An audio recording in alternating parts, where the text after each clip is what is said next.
ನನ್ನ ಧ್ಯಾನಾಂಶ ಪ್ರಕಟಣೆ ಗ್ರಂಥ ಮುನ್ನುಡಿ. ಆದರೆ ಆ ಮುನ್ನುಡಿಯಿಂದ ನಾನು ಈ ದಿನ ಒಂದು ವಿಶೇಷ ಸಂದೇಶಕ್ಕೋಸ್ಕರ ನಾನು ವಾಕ್ಯದಲ್ಲಿ ಕೀರ್ತನೆಗಳು 133ನೇ ಭಾಗವನ್ನು ಆರಿಸ್ಕೊಂಡಿದ್ದೇನೆ. ಇದು ಮುನ್ನುಡಿಗೆ ಹಿನ್ನಡೆ ಅಂತ ಅಂದ್ಕೋಬೇಡಿ, ಅದು ಮುನ್ನುಡಿಯ ಭಾಗ ಮುಂದುವರಿತಾ ಇರ್ತದೆ. ಆದ್ರೆ ಯಾಕೋ ದೇವರಾತ್ಮನು ನನಗೆ ಈ ಮಾತುಗಳ ಬಗ್ಗೆ, ಈ ಕೀರ್ತನೆ ಬಗ್ಗೆ, ಇದರಲ್ಲಿರುವಂತ ಒಂದು ಸಂದೇಶದ ಸಾರಾಂಶದ ಬಗ್ಗೆ ಸಂಕ್ಷಿಪ್ತವಾಗಿ ಈ ಜೂಮ್ ನಲ್ಲಿ ಹಂಚ್ಕೋಬೇಕಂತಕ್ಕಂಥ ಆಲೋಚನೆ ಇದ್ದಾಗ, ಬೆಳಿಗ್ಗೆ ಸೈಮನ್ ಅವ್ರು ಫೋನ್ ಮಾಡಿದಾಗ ನಾನು ಅವ್ರಿಗೆ ರಿಕ್ವೆಸ್ಟ್ ಮಾಡ್ಕೊಂಡೆ, ಅಣ್ಣ ನಾನು ಈ ದಿನ ಕೀರ್ತನೆ 133 ಧ್ಯಾನಿಸ್ಬೇಕೆಂಬುದಾಗಿ ಅಂದ್ಕೊಂಡಿದ್ದೀನಿ ಅಂದಾಗ ಅಣ್ಣ ಅವ್ರು ಒಪ್ಪಿಕೊಂಡ್ರು. ಹಾಗಾಗಿ ತಾವು ಕೂಡ ಕೀರ್ತನೆಗಳು 133 1ರಿಂದ 3 ವಚನಗಳನ್ನ ಓದಿಕೊಂಡು ನಮ್ಮ ಧ್ಯಾನವನ್ನು ಒಟ್ಟಾರೆ ನಾವೆಲ್ಲರೂ ಸೇರಿ ದೇವರ ವಾಕ್ಯದಲ್ಲಿರುವಂತಹ ಅಂಶವನ್ನು, ಸಾರಾಂಶವನ್ನು, ಆ ವಾಕ್ಯದ ಆ ಒಂದು ಗೂಢಾರ್ಥಗಳನ್ನು ನಾವು ತಿಳಿದುಕೊಳ್ಳುವ ಪ್ರಯತ್ನವನ್ನು ಮಾಡೋಣ. ದಯಮಾಡಿ ಸತ್ಯವೇದವನ್ನ ಕೀರ್ತನೆ 133 1ರಿಂದ 3 ವಚನಗಳಿಗೆ ತಿರುಗಿಸಿ. ಆಹಾ, ಸಹೋದರರು ಒಂದಾಗಿರುವುದು ಎಷ್ಟೋ ಒಳ್ಳೆಯದು, ಎಷ್ಟೋ ರಮ್ಯವಾದದ್ದು. ಅದು ಆರೋನನ ತಲೆಯ ಮೇಲೆ ಹಾಕಲ್ಪಟ್ಟು ಅವನ ಗಡ್ಡದ ಮೇಲೆಯೂ ಅಲ್ಲಿಂದ ಅವನ ಅಂಗಿಗಳ ಕೊರಳಪಟ್ಟಿಯವರೆಗೂ ಹರಿದು ಬರುವ ಶ್ರೇಷ್ಠ ತೈಲದಂತೆಯೂ, ಹೆರ್ಮೋನ್ ಪರ್ವತದಲ್ಲಿ ಹುಟ್ಟಿ ಚಿಯೋನ್ ಪರ್ವತದ ಮೇಲೆ ಬೀಳುವ ಮಂಜಿನಂತೆಯೂ ಇದೆ.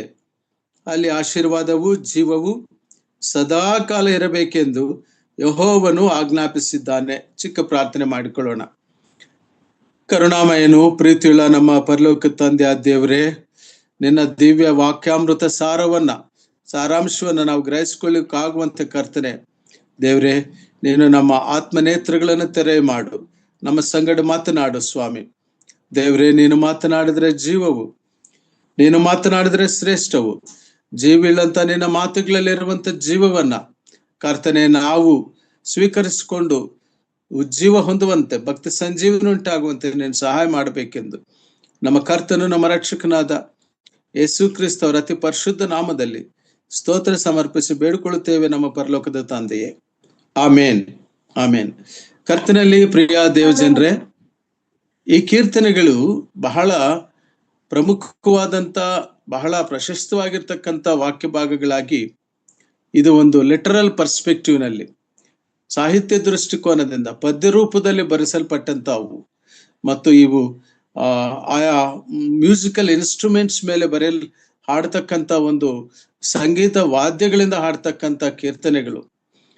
ಇದರಲ್ಲಿ 133ನೇ ಕೀರ್ತನೆ ಒಂದು ವಿಶೇಷ ಏನಂದ್ರೆ, ಇದು ಒಂದು ಯಾತ್ರಾ ಗೀತೆ. It is a pilgrimage. ಆ ಕಾಲದಲ್ಲಿ ಭಕ್ತರು ವರ್ಷಕ್ಕೊಮ್ಮೆ ಯೆರೂಸಲೇಮಿಗೆ ಪ್ರಯಾಣ ಮಾಡುತ್ತಾ ನಡೆದುಕೊಂಡು ಹೋಗುವಾಗ ಅವರಿಗೆ ಎದುರು ಬರುವಂತ ಆ ಕೆಲವು ಪ್ರಯಾಣದ ಬಳಲಿಕೆಗಾಗಲಿ ಅಥವಾ ಮಾರ್ಗಾಯಾಸದಿಂದ ಅವರು ಸೊರಗದ ಹಾಗೆ, ಸುಸ್ತಾಗದ ಹಾಗೆ ದೇವರ ಆ ಮಾತುಗಳನ್ನು ಅವರು ನೆನಪು ಮಾಡ್ಕೊಳ್ತಾ ಹೋಗುವಂಥದ್ದು.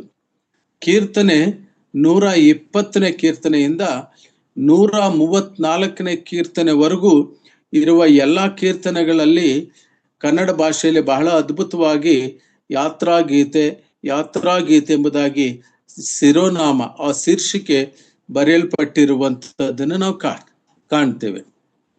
ಏನು? ಪ್ರಯಾಣ. ಇದು ಇಬ್ರಿಯ ಭಾಷೆಯಲ್ಲಿ ಇಬ್ರಿಯ ಯಾತ್ರಿಕರು ಯೆರೂಸಲೇಮಿಗೆ ವರ್ಷಕ್ಕೊಮ್ಮೆ ಮಾಡುವ ಪ್ರಯಾಣದಲ್ಲಿ ಹಾಡಲ್ಪಟ್ಟಂತ ಭಕ್ತಿ ಗೀತೆಗಳು. ಇಂಗ್ಲಿಷ್ ನಲ್ಲಿ ಚಾಸರ್ ಅಂತಕ್ಕಂಥ ಒಬ್ಬ ಕವಿ ಈ ಕೀರ್ತನೆಗಳನ್ನ ಕ್ಯಾಂಟರ್ಬರಿ ಟೇಲ್ಸ್ ಅಂತ ಒಂದು ದೊಡ್ಡ ಗ್ರಂಥವನ್ನಾಗಿ ಬರೀತಾನೆ. ಅದು ಒಂದು ಕಡೆ ಹಾಗಿರ್ಲಿ, ಈ 133ನೇ ಕೀರ್ತನೆಯಲ್ಲಿ ನಮಗೆ ತಿಳಿದು ಬರ್ತಕ್ಕಂಥ, ಇದು ದಾವೀದನು ಬರೆದಿರುವಂತಹದ್ದು. ಈ ಯಾತ್ರಾ ಗೀತೆಗಳಲ್ಲಿ ಕೆಲವು ಕೀರ್ತನೆಗಳನ್ನು ಭಕ್ತನಾದ ದಾವೀದನು ಬರೆದಿದ್ದಾನೆ. ಕೀರ್ತನೆ 122ನೇ ಕೀರ್ತನೆ, 124ನೇ ಕೀರ್ತನೆ, 131 ಕೀರ್ತನೆ, 133ನೇ ಕೀರ್ತನೆ, ಇವು ದಾವೀದನು ಬರೆದಿರುವಂತ ಯಾತ್ರಾ ಗೀತೆಗಳು. ಒಂದೊಂದು ಕೀರ್ತನೆಯಲ್ಲಿನೂ ಒಂದೊಂದು ವಿಶಿಷ್ಟವಾದಂತ ಅಂಶವನ್ನ ತೆಗೆದುಕೊಂಡೇ ಭಕ್ತನಾದ ದಾವೀದನು ದೇವರ ನಾಮದ ಮಹಿಮೆಗಾಗಿ ಇವುಗಳನ್ನ ಬರೆಯುವಂತದನ್ನ ನಾವು ಕಾಣ್ತೇವೆ. ಆದರೆ ಇದರಲ್ಲಿ 127ನೇ ಕೀರ್ತನೆಯನ್ನು ಮಾತ್ರ ಸೊಲೊಮೋನನು ಬರೆದದ್ದು. ಒಂದು ವೇಳೆ ನೋಟ್ ಮಾಡ್ಕೋಬೇಕಾದ್ರೆ ನೋಟ್ ಮಾಡ್ಕೊಳ್ಳಿ. ಈ ಸೊಲೊಮೋನನು 127ನೇ ಕೀರ್ತನೆಯನ್ನು ಬರೀತಾನೆ. ಸೊಲೊಮೋನನಿಗೆ ಪ್ರಿಯರೇ 4 ಹೆಸರುಗಳು. ಆತನಿಗೆ ಯೆದಿದ್ಯ ಎಂಬ ಹೆಸರು, ಸೊಲೊಮೋನ್ ಎಂಬ ಹೆಸರು, ಲೆಮುವೇಲ್ ಎಂಬ ಹೆಸರು, ಪ್ರಸಂಗಿ ಅಂತ ಹೆಸರು. ಯಾವ ಹೆಸರಿನಲ್ಲಿ ಕರೆಯಲ್ಪಟ್ಟರೂ ಕೂಡ ಆತನು ಮಹಾಜ್ಞಾನಿ. ದೇವರು ಆತನಿಗೆ ಜ್ಞಾನ, ವಿವೇಕ, ವಿವೇಚನೆಯನ್ನು ಅನುಗ್ರಹಿಸಿಬಿಟ್ಟಿದ್ದಾನೆ. ಆತನ ಪ್ರಾರ್ಥನೆಗೆ ಪ್ರತಿಕ್ರಿಯಿಸಿದ ಆತನಿಗೆ ಸಮಸ್ತವನ್ನ, ಆ ಹಿಂದೆ ಇಸ್ರಾಯೇಲ್ ಅರಸರಿಗೆ ಇಲ್ಲದಿರುವಂತ ಒಂದು ಐಶ್ವರ್ಯವನ್ನು, ಜ್ಞಾನವನ್ನು ದೇವರು ಆತನಿಗೆ ಅನುಗ್ರಹಿಸಿದ್ದಾನೆ. ಶೇಬ ದೇಶದ ರಾಣಿ ಭೂದಿಗಂತಗಳಿಂದ ಆತನ ಜ್ಞಾನವನ್ನು ತಿಳಿದುಕೊಳ್ಳೋಕೋಸ್ಕರವಾಗಿ ಬಂದವಳು. ಕರ್ತನಲ್ಲಿ ಪ್ರಿಯರೇ ಇರ್ಲಿ.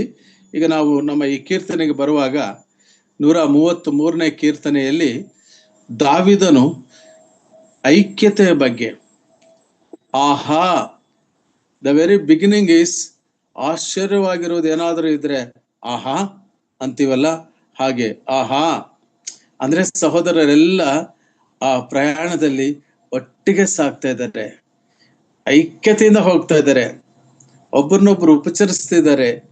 ಒಬ್ರು ಅನಾರೋಗ್ಯ ಆದ್ರೆ, ಅವ್ರಿಗೆ ಸುಸ್ತಾದ್ರೆ ಅವ್ರಿಗೊಂದು ಸ್ವಲ್ಪ ಉಪಚಾರ ಮಾಡ್ತಿದ್ದಾರೆ. ಇನ್ನೊಬ್ಬರು ಸ್ಟ್ರಾಂಗ್ ಆಗಿರೋರು ಇನ್ನೊಬ್ಬರನ್ನ ನಡ್ಸ್ಕೊಂಡು ಬರ್ತಾ ಇದ್ದಾರೆ. ಅಂದ್ರೆ ಏನು? ಎ ಗ್ರೂಪ್ ಲಿವಿಂಗ್, ಒಟ್ಟಾಗೆ ಸಹೋದರರ ಐಕ್ಯತೆಯಿಂದ ಮಾಡುವ ಪ್ರಯಾಣ. ಇಟ್ಸ್ ಎ ಪಿಲ್ಗ್ರಿಮೇಜ್, ಒಂದು ತೀರ್ಥಯಾತ್ರೆ. ಲೋಕದಲ್ಲಿ ನಮ್ಮ ಜೀವನ ಕೂಡ ಒಂದು ಯಾತ್ರೆ. ಕರ್ತನಲ್ಲಿ ಪ್ರಿಯರೇ, ಈ ಲೋಕದ ಯಾತ್ರೆಯಲ್ಲಿ ನಾವು ಸಾಗುವಾಗ ಐಕ್ಯತೆ ಎಂಬುದು ದೇವರು ನಮಗೆ ಅನುಗ್ರಹಿಸಿರುವಂತ, ದೇವರು ನಮಗೆ ಕೊಟ್ಟಂತ ಒಂದು ಮಹಾ ಆಜ್ಞೆಯಾಗಿದೆ. Our life is also a journey. ನಮ್ಮ ಜೀವನವೂ ಕೂಡ ಪ್ರಯಾಣ.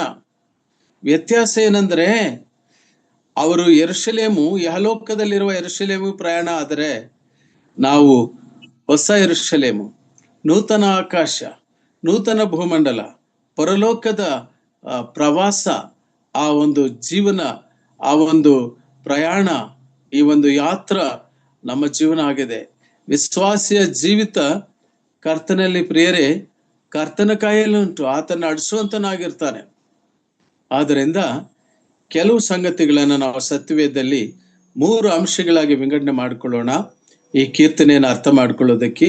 ಮೊದಲನೇದಾಗಿ, ಮಾನವನ ಜೀವನ ಇಹಲೋಕದಲ್ಲಿ ಒಂದು ತೀರ್ಥಯಾತ್ರೆಯಂತೆ, ಒಂದು ಪ್ರಯಾಣ. It's A life is A journey. ಈ ಒಂದು ಯಾತ್ರೆಯಲ್ಲಿ, ಈ ಒಂದು ಜೀವನದಲ್ಲಿ ಹೀಗೆ ಸಾಗುವಾಗ ಪ್ರಿಯರೇ, ಇದು ಆತ್ಮೀಕರಿಗೆ ಅರ್ಥವಾಗುವಂತ ಆತ್ಮೀಕ ಪ್ರಯಾಣ. ಲೌಕಿಕ ಜ್ಞಾನದಲ್ಲಿರೋರಿಗೆ ಇದರ ಅರ್ಥ ಆಗೋದಿಲ್ಲ. ಈ ವ್ಯತ್ಯಾಸವನ್ನು ಕೂಡ ನಾವು ಧ್ಯಾನಿಸಿಕೊಳ್ಳೋ ಪ್ರಯತ್ನವನ್ನು ಮಾಡೋಣ. ಎರಡನೇದಾಗಿ ನಾವು ನೋಡುವಾಗ ನಾವು ಗಮನಿಸ್ತೇವೆ, ಈ ಒಂದು ಐಕ್ಯತೆಯು ಸಹೋದರರ ಜೀವಿತದಲ್ಲಿ ಈ ಒಂದು ಭಾವನಾತ್ಮಕ ಐಕ್ಯತೆ, ಒಂದು ಎಮೋಷನಲ್ ಯೂನಿಟಿ. ಯೂನಿಟಿ ಅಂದ್ರೆ ಯೂನಿಫಾರ್ಮಿಟಿ ಅಂತಲ್ಲ, ಸಮವಸ್ತ್ರ ಧರಿಸಿಕೊಂಡಿರುವಂಥದ್ದಂತಲ್ಲ. ಯೂನಿಟಿ ಅಂದ್ರೆ ಒಂದು ಭಾವೈಕ್ಯತೆ. ಅಯ್ಯೋ, ಈತ ನಮ್ಮ ಸಹೋದರ ಅಲ್ಲ, ಈತ ನಮ್ಮ ಸಹೋದರಿ ಅಲ್ಲ, ಕರ್ತನಾದ ಯೇಸು ಕ್ರಿಸ್ತನ ರಕ್ತದಿಂದ ತೊಳೆಯಲ್ಪಟ್ಟವರಾಗಿದ್ದಾರಲ್ಲ, ಆ ಒಂದು ಸಮಭಾವ, ಆ ಭಾವನೆಯನ್ನ ತಿಳಿಸುವಂತ ದೇವರ ವಾಕ್ಯದ ಕೆಲವು ಲೇಖನ ಭಾಗಗಳನ್ನು, ವಾಕ್ಯ ಭಾಗಗಳನ್ನು, ಮತ್ತು ನಾವು ಸಮೈಕ್ಯವಾಗ್ತಿರುವಂಥದ್ದು ನಮ್ಮ ಜ್ಞಾನದಿಂದಲ್ಲ, ನಮ್ಮ ತಿಳುವಳಿಕೆಯಿಂದಲ್ಲ, ನಮ್ಮ ಬುದ್ಧಿಯಿಂದಲ್ಲ, ನಮ್ಮ ಯೋಚನೆಯಿಂದಲ್ಲ, ಆದರೆ by the spirit of God, ದೇವರಾತ್ಮನು ಅನುಗ್ರಹಿಸಿರುವ ಐಕ್ಯತೆ. ಈ 3 ಅಂಶಗಳಲ್ಲಿ ಸತ್ಯವೇದದಲ್ಲಿರುವಂತಹ ಸಂಕ್ಷಿಪ್ತವಾಗಿ ಸಂದೇಶವನ್ನ ನಾವು ಅರ್ಥ ಮಾಡಿಕೊಳ್ಳುವಂತಹ ಪ್ರಯತ್ನ ಮಾಡೋಣ. ಮೊದಲನೇದಾಗಿ, ಈ ಜೀವಿತ ಪ್ರಯಾಣ. ಕರ್ತನಲ್ಲಿ ಪ್ರಿಯರೇ, ಎಷ್ಟೋ ಜನ English writers, very scholarly people, ತುಂಬಾ ಮೇಧಾವಿಗಳು. ಆ ಸ್ಕಾಲರ್ಸ್ ವೆಸ್ಟರ್ನ್ ಪೀಪಲ್, ಅವರಿಗೆ ಸಂಸ್ಕೃತ ಭಾಷೆ ಗೊತ್ತಿಲ್ಲ, ಆದರೆ ಸಂಸ್ಕೃತ ಭಾಷೆಯನ್ನು ಕಲಿತು ವಿಷ್ಣು ಪುರಾಣ, ಶಿವಪುರಾಣ, ಉಪನಿಷತ್ತುಗಳು, ಐತರೇಯ ಬ್ರಾಹ್ಮಣಗಳು, ಈ ಪುಸ್ತಕಗಳನ್ನ, ಈ ಗ್ರಂಥಗಳನ್ನ ಅವರು ಓದಿ ಆದ ನಂತರ ಸತ್ಯವೇದದಲ್ಲಿರುವಂತಹ ಸತ್ಯಕ್ಕೆ ಅದನ್ನ ಯೂನಿಫೈ ಮಾಡ್ತಾ, ಅಂದ್ರೆ ಹೇಗೆ ಅದಕ್ಕಿಂತ ಇದು ಶ್ರೇಷ್ಠ ಎಂಬುದನ್ನ ಹೇಳ್ತಾ ಬರೆದಿರುವಂತಹ ಕ್ರಿಶ್ಚಿಯನ್ ಬರಹಗಾರಿದ್ದಾರೆ. ಅವರನ್ನ ಸಿಂಕ್ರೆಟಿಕ್ ಕ್ರಿಶ್ಚಿಯನ್ಸ್ ಅಂತ ಕರಿತೇವೆ. ಆ ಬರಹಗಾರರು, ಆ ರೈಟರ್ಸ್ ಯಾರಂದ್ರೆ, ಉದಾಹರಣೆಗೆ ಎಡ್ವಿನ್ ಆರ್ನಾಲ್ಡ್, ಟಿ.ಎಸ್. ಎಲಿಯಟ್, ಡಬ್ಲ್ಯೂ.ಬಿ. ಯೇಟ್ಸ್. ನಾನು ಅವರೆಲ್ಲರ ಕುರಿತು ಅಥವಾ ಅವರ ಕೃತಿಗಳನ್ನು ಕುರಿತು ಹೇಳಲಿಕ್ಕೆ ಹೋಗ್ತಿಲ್ಲ. ಎಡ್ವಿನ್ ಆರ್ನಾಲ್ಡ್ ಅಂತಕ್ಕಂಥ ಒಬ್ಬ ಕವಿ, ಆತನು ನಮ್ಮ ದೇಶದ ಒಂದು ತತ್ವವನ್ನ, ಈ ನಮ್ಮ ದೇಶದಲ್ಲಿರ್ತಕ್ಕಂಥ ಒಂದು ಅಂಶವನ್ನ ಆತನು ಅಧ್ಯಯನ ಮಾಡಿ ಒಂದು ಪದ್ಯವನ್ನು ಬರೀತಾನೆ. ಸಿದ್ಧಾರ್ಥ ಎಂಬ ಪದ್ಯವನ್ನು ಬರಿತಾ ಅದರಲ್ಲಿ ಜೀವನದ ಮಜಲು, ದ ಜರ್ನಿ ಆಫ್ ಮ್ಯಾನ್ ಅನ್ನುವುದು ಈಗ ನಮ್ಮ ಇಲ್ಲಿನ ತಿಳುವಳಿಕೆಗೂ, ಈಸ್ಟರ್ನ್ ಫಿಲಾಸಫಿ, ತೂರ್ಪು ದಿಕ್ಕಿನಲ್ಲಿರುವಂತಹ ನಮ್ಮ ದೇಶದ ಜನರು ನಂಬುವಂತ ಈ ಜ್ಞಾನಕ್ಕೂ ಮತ್ತು ಪರಲೋಕದ ದೇವರ ಜ್ಞಾನಕ್ಕೂ ಇರುವ ವ್ಯತ್ಯಾಸವನ್ನು ತಿಳಿಸುವ ರೀತಿನಲ್ಲಿ ಆ ಒಂದು ಪದ್ಯದಲ್ಲಿ ಒಂದಷ್ಟು ಅಂಶಗಳನ್ನು ಬರೀತಾನೆ. ಪ್ರಿಯರೇ, ಆತ ಹೇಳ್ತಾ, ಇದು ಲೌಕಿಕ ಸಿದ್ಧಾಂತದಲ್ಲಿ ಜೀವನ ಅಂದ್ರೆ, ಅಕಾರ್ಡಿಂಗ್ ಟು ದಿಸ್ ವರ್ಲ್ಡ್, ಈ ಲೋಕದ ಪ್ರಕಾರ 4 ಅಂಶಗಳನ್ನ ಅಲ್ಲಿ ಉಲ್ಲೇಖ ಮಾಡ್ತಾರೆ. ಏನಂತ? ಪ್ರೀತಿ, ದೈವಿಕ ಪ್ರೀತಿ ಅಲ್ಲ, ಈ ಲೋಕದಲ್ಲಿ ಏನಾದರೂ ನೀವು ಹೆಚ್ಚಾಗಿ ಪ್ರೀತಿಸಿದ್ರೆ ಅದನ್ನ ಕಳ್ಕೊಳ್ಳುವುದರಲ್ಲಿ ಅಂತ್ಯ ಆಗುತ್ತೆ. Love ends in loss. ಪ್ರೀತಿ ಮಾಯಾ, ಅಂತ್ಯ ಆಗತ್ತೆ ಅನ್ನುವ ಒಂದು ಸಿದ್ಧಾಂತ. ಎರಡನೇದು, pleasure ends in pain. Pleasure ಅಂದ್ರೆ ಅತಿ ಸಂತೋಷ, ಲೋಕ ಕೊಡುವ ಸಂತೋಷ, ಇದು ನೋವಿನೊಂದಿಗೆ ಅಂತ್ಯವಾಗುತ್ತೆ, ಅದು ನೋವಾಗುತ್ತೆ, ಕೊನೆಯಲ್ಲಿ ಇರಬಹುದು. ಮೂರನೇದಾಗಿ, youth ends in old age. ಯೌವನ ಕಾಲ, ಯೌವನಸ್ಥ ದಶೆ ವೃದ್ಧಾಪ್ಯದಲ್ಲಿ ಅಂತ್ಯವಾಗುತ್ತೆ. ಈ ಲೌಕಿಕ ಈ ಜ್ಞಾನದ ವಿಷಯದಲ್ಲಿ ಹೇಳುವಂಥದ್ದು. ನಾವು ಎರಡನ್ನ ಕಂಪೇರ್ ಮಾಡ್ಕೊಂಡು ಅರ್ಥ ಮಾಡ್ಕೋಬೇಕು. ಅದಕ್ಕೆ ನಾನು ಈ ಸೆಕ್ಯುಲರ್ ಥಿಂಕಿಂಗ್, ಲೌಕಿಕ ಥಿಂಕಿಂಗ್ ನಲ್ಲಿ ಸಿಂಕ್ರೆಟಿಕ್ ರೈಟರ್ ಎಡ್ವಿನ್ ಆರ್ನಾಲ್ಡ್ ಹೇಳಿರೋದನ್ನ ಸ್ವಲ್ಪ ಕೋಟ್ ಮಾಡ್ತಾ ಇದ್ದೀನಿ. ಇದು youth ends in old age. ಆದ್ರೆ ನಮ್ಮ ಸತ್ಯವೇದ ಹೇಳುತ್ತೆ, ಹದ್ದಿಗ ಬರುವಂತೆ ನಿನಗೆ ಯೌವನವನ್ನು ಬರಮಾಡ್ತೇನೆ. ಎಷ್ಟು ಕಾಂಟ್ರಡಿಕ್ಷನ್ ಇದೆಯಲ್ಲ. ಹಾಗಾಗಿ ದೇವರ ವಾಕ್ಯದ ಸತ್ಯನೇ ಬೇರೆ, ಈ ಲೋಕದಲ್ಲಿರುವಂತಹ ಈ ಜನ ನಂಬಿಕೆ ಬೇರೆ. ಅದಕ್ಕೆ ಈ ಲೋಕದ ಜನರು ಒಂದೊಂದ್ಸರಿ ನಮ್ಮನ್ನು ಪ್ರಶ್ನೆ ಕೇಳ್ತಿರ್ತಾರೆ, ನೀವು ಯೇಸು ಕ್ರಿಸ್ತ ನಂಬಿದಿರಲ್ಲ, ಯಾಕೆ ನಿಮ್ಗೆ ಈ ಕಷ್ಟಗಳು? ನೀವು ಅಷ್ಟಾಗಿ ಪ್ರಾರ್ಥನೆ ಮಾಡಿದಿರಲ್ಲ, ಆದ್ರೂ ನೀವು ಅವ್ರನ್ನ ಉಳಿಸ್ಕೊಳ್ಳಿಕ್ಕಾಗಿಲ್ಲ, ಅವ್ರು ಹೊರಟೇ ಹೋದ್ರಲ್ಲ. ಈಗೆಲ್ಲ ಯಾಕೆ ಅವ್ರು ಕೇಳ್ತಾರೆ ಅಂದ್ರೆ, ಅವರಿಗೆ ಬದುಕಿನ ನಂತರ ಬದುಕು, ಜೀವನದ ನಂತರ ಜೀವನ, ಈ ಜೀವನ ದಾಟಿದ ನಂತರ ಇರುವ ಜೀವನ, ಅದರ ಪರಿಕಲ್ಪನೆ ಆಗಲಿ ಅದರ ಅರಿವು ಆಗಲಿ ಇರುವುದಿಲ್ಲ. ಅದಕ್ಕಾಗಿ ಹಿಂದಿನ ಕಾಲದಲ್ಲಿ ಸ್ಕಾಲರ್ಲಿ ಪೀಪಲ್ ಅವ್ರಿಗಿರುವಂತ ಬೌದ್ಧಿಕ ಆ ಜ್ಞಾನವನ್ನು ಉಪಯೋಗ ಮಾಡಿ ಸತ್ಯವೇದದಲ್ಲಿರುವ ಸಂಗತಿಗಳನ್ನ ಸಾಮಾನ್ಯ ಜನರಿಗೆ ತಲುಪಿಸೋದಕ್ಕೆ, ಅದು ಹಾಗಲ್ಲ, ನೀವು ದೃಶ್ಯವಾಗಿರುವಂತವನ್ನೇ ನೋಡ್ತಾ ಇದ್ದೀರಿ, ನಾವು ಅದೃಶ್ಯವಾಗುವಂತವನ್ನ ನೋಡುವಂತವ್ರು.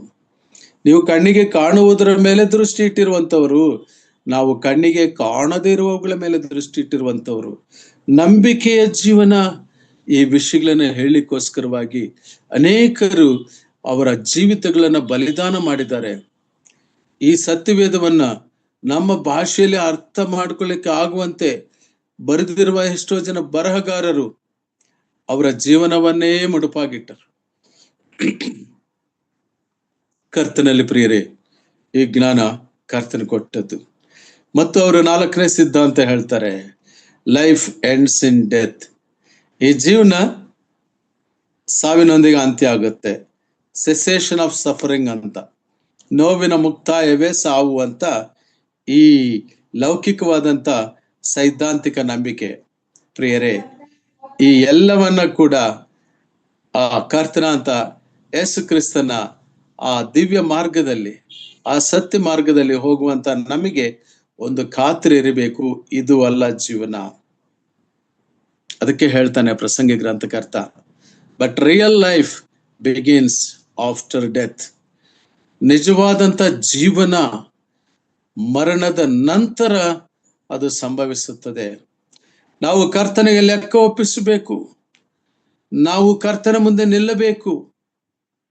ಮಣ್ಣು ಆದದ್ದು ಇದು ಮಣ್ಣಿಗೆ ಸೇರುತ್ತೆ, ಆದ್ರೆ ಆತ್ಮ ದಯಪಾಲಿಸಿರೋ ದೇವರ ಬಳಿಗೆ ಹೋಗುತ್ತೆ. ದಯಮಾಡಿ ಬನ್ನಿ, ದೇವರ ವಾಕ್ಯವನ್ನ ನಾವು ಧ್ಯಾನಿಸೋಣ. 2 ಕೊರಿಂಥ 5ನೇ ಅಧ್ಯಾಯ 10ನೇ ವಚನದಲ್ಲಿ ಒಂದು ಮಾತಿದೆ, ನಾವು ಎಲ್ಲಿ ನಿಲ್ಲಬೇಕು ನಮ್ಮ ಬದುಕಿನ ನಂತರ. ದಯಮಾಡಿ ನೋಡಿ, ಓದಿ. ಯಾಕೆಂದರೆ ಪ್ರತಿಯೊಬ್ಬನು ತನ್ನ ದೇಹದ ಮೂಲಕ ನಡೆಸಿದ ಒಳ್ಳೆಯದಕ್ಕಾಗಲಿ ಕೆಟ್ಟದಕ್ಕಾಗಲಿ ಸರಿಯಾಗಿ ಪ್ರತಿಫಲವನ್ನು ಹೊಂದುವುದಕ್ಕೋಸ್ಕರ ನಾವೆಲ್ಲರೂ ಕ್ರಿಸ್ತನ ನ್ಯಾಯಾಸನದ ಮುಂದೆ ಯಥಾಸ್ಥಿತಿಯಲ್ಲಿ ಕಾಣಿಸಿಕೊಳ್ಳಬೇಕು. ಥ್ಯಾಂಕ್ ಯು ಸಿಸ್ಟರ್, ಚೆನ್ನಾಗಿ ಓದಿದ್ರಿ. Thank you. ಪ್ರತಿಫಲವನ್ನು ಹೊಂದೋದಕ್ಕೆ, ಬಹುಮಾನ ಹೊಂದೋದಕ್ಕೆ, ಇಲ್ಲಾಂದ್ರೆ ಎಚ್ಚರಿಕೆ ಅದು ಬೇರೆದಿದೆ. ನಾವು ಆ ಅಂಶಕ್ಕೆ ಹೋಗೋದು ಬೇಡ. ಈ ವಾಕ್ಯದ ಪ್ರಕಾರ ನಾವು ನೋಡುವುದಾದರೆ, ನಾವು ಈ ದೇಹದ ಮೇಲೆ, ಈ ದೇಹದಲ್ಲಿ ನಡೆಸಿರುವ ಪ್ರತಿಯೊಂದು ಕಾರ್ಯಗಳಿಗಾಗಿ ಒಂದು ದಿನ ನಾವು ಲೆಕ್ಕ ಒಪ್ಪಿಸಬೇಕಾಗುತ್ತದೆ. ಕರ್ತನಲ್ಲಿ ಪ್ರಿಯರೇ, ಈ ಜೀವ ಇರುವಾಗಲೇ, ಈ ದೇಹದಲ್ಲಿ ನಮ್ಮ ಪ್ರಾಣ ಇರುವಾಗಲೇ ನಾವು ಆತನ ಆಜ್ಞೆಗಳನ್ನು ಕೈಕೊಂಡು ನಡೆಯುತ್ತಾ ಆತನ ಸುವಾರ್ತೆನ ಸಾರುವಂತವರಾಗಿ, ಕೆಲವರನ್ನಾದರೂ ಬೆಂಕಿಯಿಂದ ಆಚೆಗೆ ಎಳೆದ ಹಾಗೆ ದೇವರ ಮಾರ್ಗಕ್ಕೆ ನಡೆಸುವಂತವರಾಗಬೇಕು.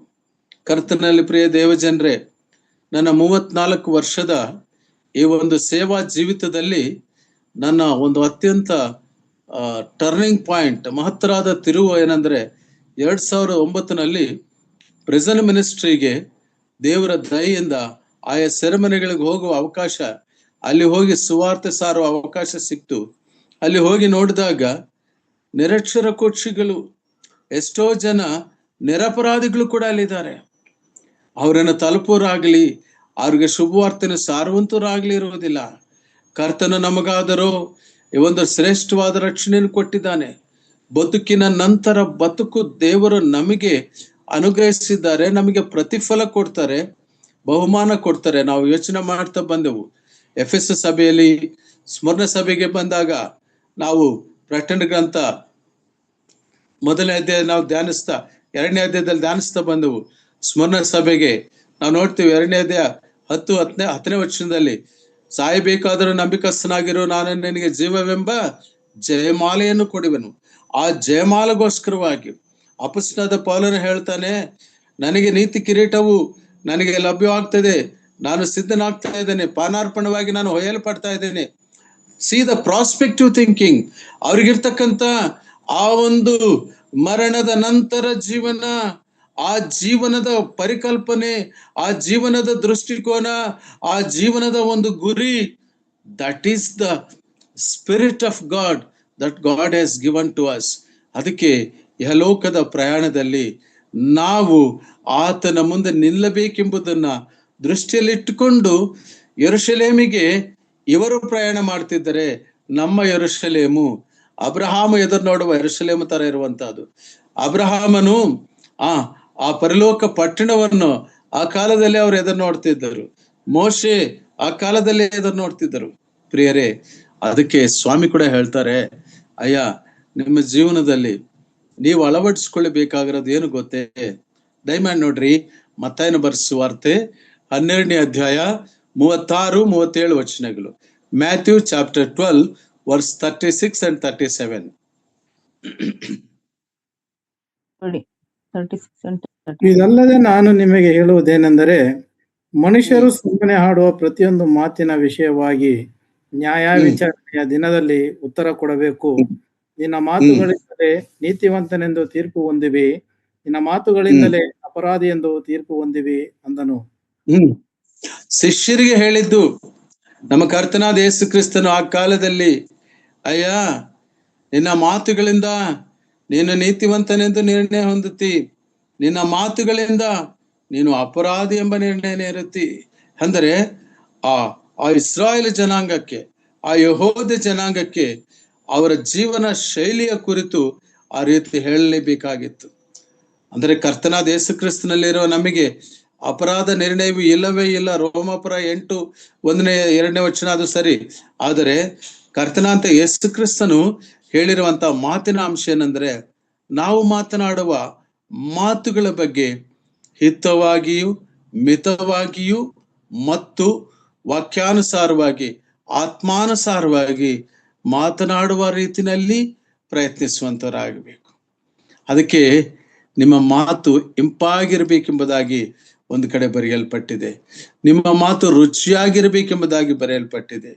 ನೀವು ಈ ಲೋಕಕ್ಕೆ ಉಪ್ಪಾಗಿದ್ದೀರಿ, ಬೆಳಕಾಗಿದ್ದೀರಿ ಎಂಬುದಾಗಿ ಬರೆಯಲ್ಪಟ್ಟಿದೆ. ಕರ್ತನಲ್ಲಿ ಪ್ರಿಯರೇ, ಅದಕ್ಕೋಸ್ಕರವಾಗಿ ನಾವು ಮುಂದಿನ ಬದುಕಿನ ನಂತರ ಬದುಕಿಗೆ ಸಿದ್ಧರಾಗುವಾಗ ಆ ಸಿದ್ಧತೆಯನ್ನು ನಾವು ಎದುರು ನೋಡುವಂತರಾಗ್ತೇವೆ.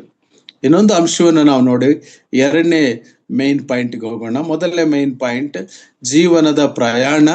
ಇದರಲ್ಲಿ ಹೇಗೆ ಲೌಕಿಕ ದೃಷ್ಟಿಕೋನ ಏನ್ ಹೇಳುತ್ತೆ, ಆತ್ಮೀಕರಾದ ನಾವು ಹೇಗೆ ಜೀವನ ಸಾಗಿಸ್ಬೇಕು. ಎಕ್ಲೆಸಿಯಾಸ್ಟಿಸ್ ಚಾಪ್ಟರ್ 7:14. ಪ್ರಸಂಗಿ ಗ್ರಂಥ 7ನೇ ಅಧ್ಯಾಯ 14ನೇ ವಚನಕ್ಕೆ ಹೋಗೋಣ. ಸುಖದ ದಿನದಲ್ಲಿ ಸುಖದಿಂದಿರು, ದುಃಖದ ದಿನದಲ್ಲಿ ಯೋಚಿಸು. ಮನುಷ್ಯನು ತನ್ನ ಕಾಲವಾದ ಮೇಲೆ ಸಂಭವಿಸುವ ಯಾವುದನ್ನು ಗ್ರಹಿಸಲಾರದಂತೆ ದೇವರು ಇವುಗಳನ್ನು ದ್ವಂತ ಮಾಡಿದ್ದಾನೆ. ಥ್ಯಾಂಕ್ ಯು ಬ್ರದರ್, ಚೆನ್ನಾಗಿ ಓದಿದ್ರಿ. ಯಾರು ಓದಿದ್ದು? ಓಕೆ, ಮದನ್. ಮದನ್ ಅಣ್ಣ, ಥ್ಯಾಂಕ್ ಯು ಅಣ್ಣ, ಥ್ಯಾಂಕ್ ಯು.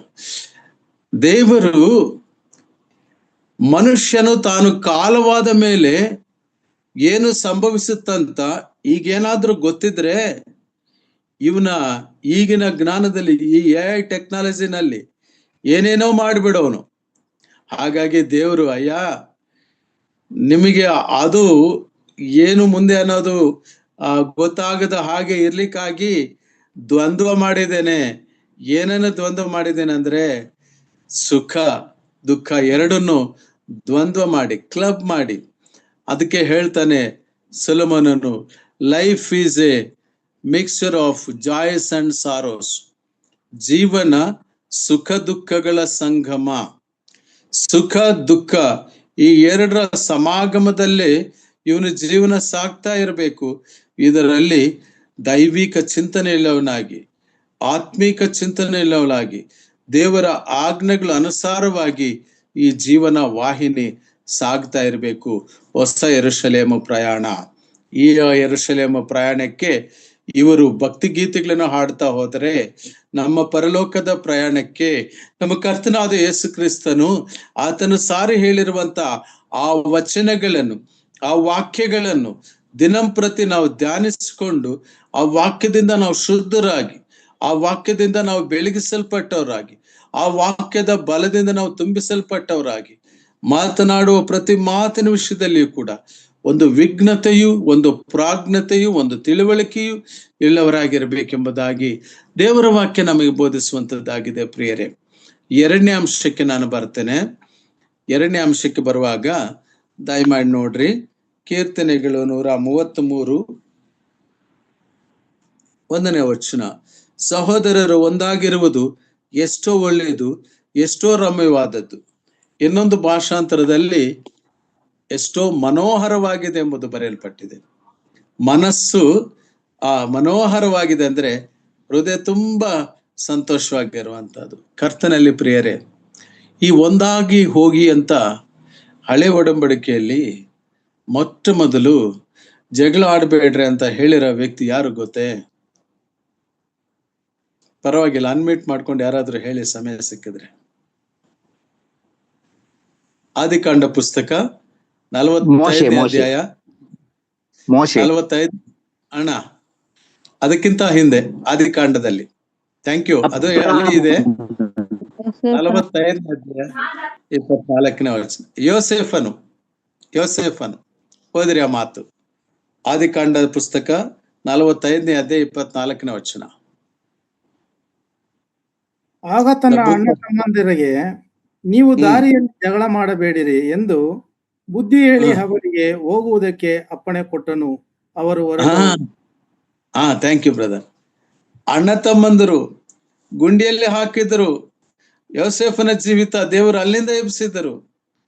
ಅಲ್ಲಿಂದ ಒಂದು ರಾಜ್ಯ ಸಂಸ್ಥಾನಕ್ಕೆ ಒಪ್ಪಿಸಲ್ಪಟ್ರು. ಅಲ್ಲಿಂದ ಸೆರೆಮನೆಗೆ ಹೋದನು ದೇವರು, ಮತ್ತು ಅಲ್ಲಿಂದ ಕೂಡ ಆತನು ಬಿಡಿಸಲ್ಪಟ್ಟನು. ಕರ್ತನಲ್ಲಿ ಪ್ರಿಯರೇ, ಐಗುಪ್ತ ಸಂಸ್ಥಾನದ ಅತ್ಯುನ್ನತ ಸ್ಥಾನದಲ್ಲಿರ್ತಕ್ಕಂಥ ಯೋಸೇಫನನ್ನು ಕಾಣಲು ಅಣ್ಣಂದಿರು ಬಂದಾಗ ಅವರಿಗೆ ಧಾನ್ಯವನ್ನು ತುಂಬಿ ಕಳಿಸುತ್ತಾ ಹೇಳಿರುವಂತ ಒಂದು ಮಾತು, ಅಣ್ಣಂದರೆ ನೀವು ಹಿಂತಿರುಗಿ ಹೋಗುವಾಗ ಆ ಮಾರ್ಗದಲ್ಲೇನೆ ಎಲ್ಲ ಬರೋದು, ಜಗಳಗಳು ಬರೋದು ಆವಾಗ್ಲೇನೆ, ಮಾತುಗಳು ಬರೋದು ಆವಾಗ್ಲೇನೆ. ಮದನಣ್ಣ ಇನ್ನೊಂದ್ಸರಿ ಓದ್ತೀರಾ? 45:24 ಆದಿಕಾಂಡ.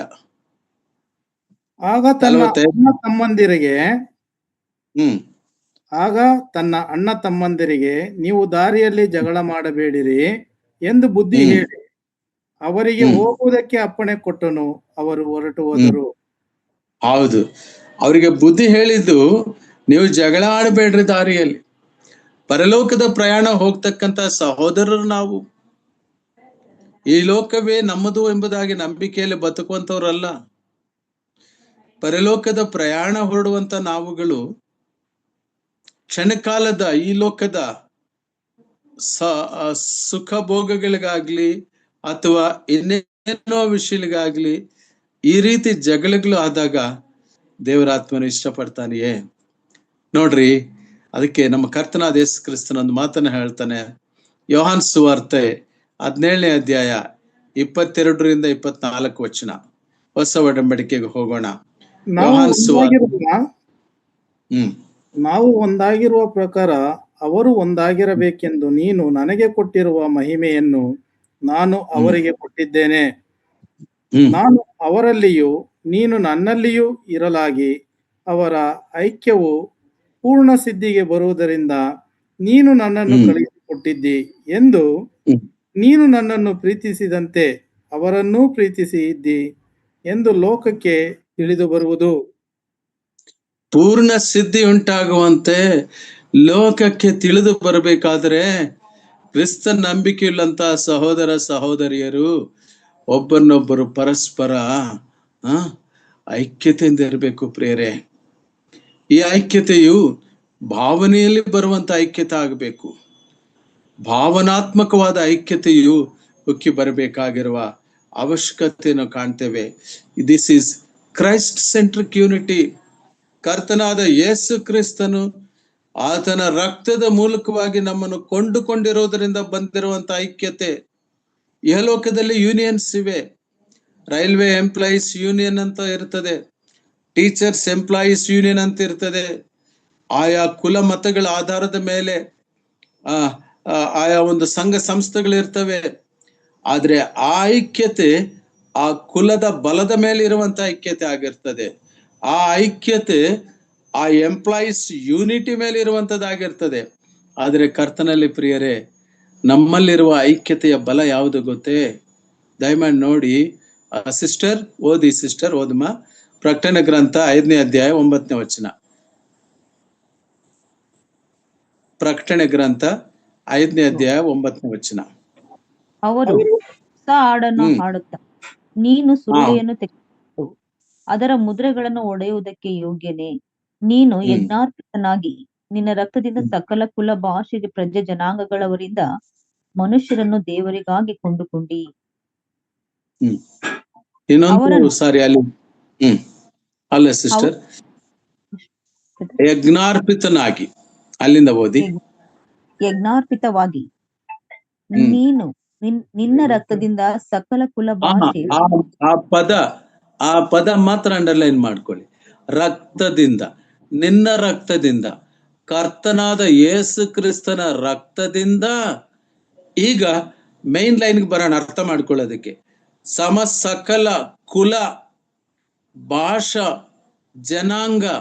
ಎಷ್ಟು ಭಾಷೆಗಳಿವೆ ನಮ್ಮ ದೇಶದಲ್ಲಿ ಎಷ್ಟೋ ಭಾಷೆಗಳಿವೆ, ಸಾವಿರಾರು ಭಾಷೆಗಳಿವೆ. ಆ ಎಲ್ಲಾ ಭಾಷೆಗಳು ಮಾತನಾಡುವಂತವರನ್ನು, ಎಷ್ಟೋ ಕುಲಗಳಿವೆ. ಇಲ್ಲಿನ ಕುಲ ವ್ಯವಸ್ಥೆ ಇದು ಪ್ರಾರಂಭ ಆಗಿರೋದು ಅದು ಬೇರೆ ವಿಷಯ. ಆದ್ರೆ ಇವೆಲ್ಲವೂ ಗಮನಿಸಿ ನೋಡುವಾಗ ಕರ್ತನಲ್ಲಿ ಪ್ರಿಯ ದೇವಜನರೇ, ಈ ಎಲ್ಲ ಕುಲ ಭಾಷೆ ಜನಾಂಗಗಳಿಂದ ತನ್ನ ರಕ್ತದಿಂದ ಕೊಂಡುಕೊಂಡನು. ಕ್ರಿಸ್ತನ ರಕ್ತವೇ ನಮ್ಮ ಐಕ್ಯತೆಯ ಬಲ. That is the truth I want to tell you today ಪ್ರಿಯ ದೇವಜನರೇ.